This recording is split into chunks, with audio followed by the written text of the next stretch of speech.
día. Eu só quería facer unha reflexión en alto a raíz de algúns datos e de algunhas reflexións tamén que os distintos ponentes acaban de verter nesta sala. En primeiro lugar, gustaríame dicirles a todo o mundo, tamén para que o sepamos todo o mundo,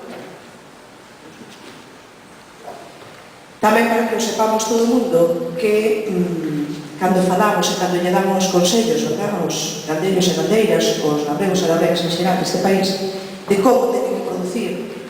de como teñen, que parece que revolucionar eles a estrutura da terra ou a estrutura da producción, tamén debemos dicirle a esta sociedade que a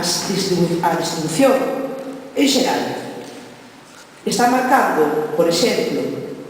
nas leitugas, por poñer un caso, e por poñer ademais un exemplo que o señor Tojeiro directamente tamén entregou da adquisición directa aos produtores e produtoras de Galiza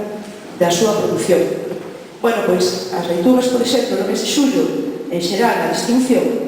e non quero concretar na súa, porque non o sei, e que gustaría meter o dato concreto, ganaronlle un 600% de como lle venderon aos consumidores esa leituga con respecto a como lle la compraron os produtores e produtoras. A mí gustaríame que con isto soubéramos todo o mundo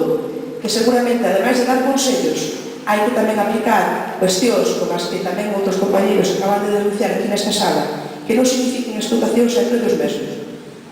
E, polo tanto, non echérseno só a boca con todo ese rendimento comercial que en algunhas empresas ou distribucións temos. Por outro lado, falando do minifundismo, cando tamén se nos dan consellos para que pensemos en como nos debemos dimensionar mellor e para que pensemos todo o mundo, supoño que estamos neste foro, que é moito mellor que teñamos explotacións de 20 vacas, que é moito mellor que teñamos explotacións de 20 vacas, as teñamos de 2.000, porque eso do dimensionamento e a concentración da producción parece que lle beneficia, polo menos mentalmente ou económicamente a moitos. Bueno, pois a mí gustaríame saber se non é unha contradicción que precisamente esa denuncia que fan do que non podemos ou sermos competitivos porque non temos superficie suficiente, porque temos os altos costes de producción, como pensábamos que íbamos a alimentar 2.000 vacas, explotacións de 2.000 vacas, precisamente en base á estrutura da terra que temos. E, polo tanto, que cando deamos consellos, ademais nos pensemos se todo o mundo que estamos escoitando neles podemos comulgar con rodas de moinho ou podemos comulgar con ese minifundismo e outra que mental. E unha última cuestión. Eu estou de acordo, porque o sei tamén, e porque eses son os datos oficiais, que efectivamente na Unión Europea destinase moito diñeiro para que todos os europeos e europeas pagamos do noso peto para manter o sector agrícola e gandeiro en toda a Unión Europea. E iso é así. Pero tamén por iso, precisamente, tamén temos que saber, e iso tamén hai que dicilo, e por iso digo aquí nesta sala, que no ano pasado un 65% desas axudas que todos pagamos do noso peto foron destinadas a un 5% dos produtores e produtoras precisamente da Unión Europea. Un 65% dese diñeiro público a un 5%. En eso, evidentemente, non estamos a gran maioría de galegos e galegas, polo menos do sector produtor. Entón, cando deamos datos, deámonos todos, porque senón podemos tamén estar creando unha sensación na sociedade do que non é, polo menos do que non é neste país. E eu coincido,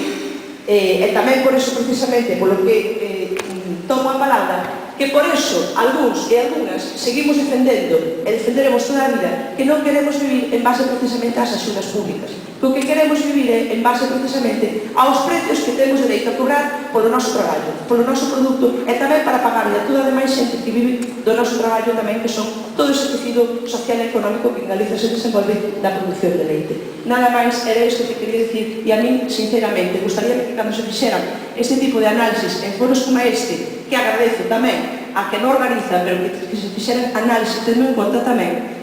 a quen é unha parte importante de todo este sector agroalimentario, que é o sector produtor. Moitas gracias.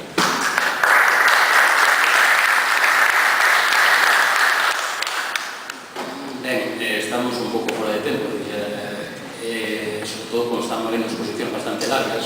Digo, se hai alguna pregunta en concreto, pois, se non, damos por outro lado. Para